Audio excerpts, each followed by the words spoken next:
Danas ću vam pokazati kako od gotovog projekta napraviti APK datoteku pomoću koje ćete program koji smo napravili instalirati na vaš mobitel. Za instalaciju nužan je certifikat kojeg smo već pripremili za vas i samo ćete ga uvesti. Za izradu APK datoteke potrebno je učiniti sljedeće. Iz izbornika File odaberite Export ili kliknite na ovu ikonu Export Release Build. Mi ćemo koristiti izbornik File, Export. Odaberite Flash Builder, Release Build. Zatim Next. Projekt već je ovdje naveden. Ukoliko želite neki drugi promijenite, ali nemate ga trenutno. Export to folder.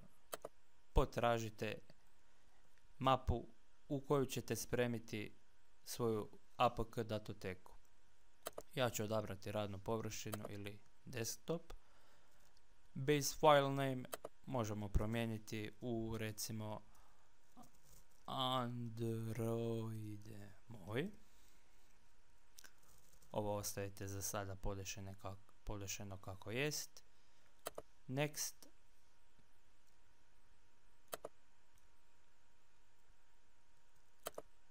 Digitalni potpis. Vi ga vjerojatno nećete imati.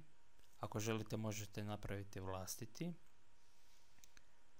A ukoliko želite koristiti naš, potražite ga na mjestu gdje ste ga skinuli sa naše web stranice.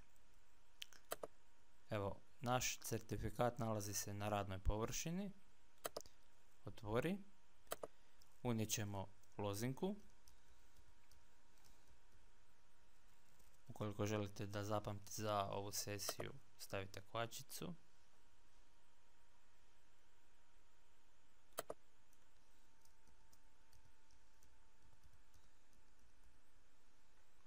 Pogriješio sam lozinku i kliknite Finish. Nakon nekoliko sekundi vaša APK datoteka bi trebala biti gotova. Ukoliko je projekt veći, to može potrajati. Ovdje možete vidjeti napredak postocima ili se orijentirajte na progress bar. Kod nas je nešto zaštekalo na 50%, ali eto, to je to. Android je moj APK. Ovu datoteku možete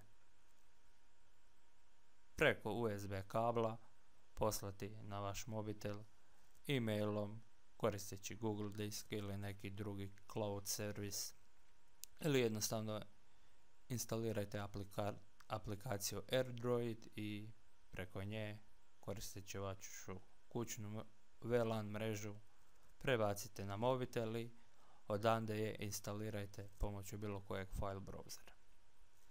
Toliko od mene za ovaj tutorial.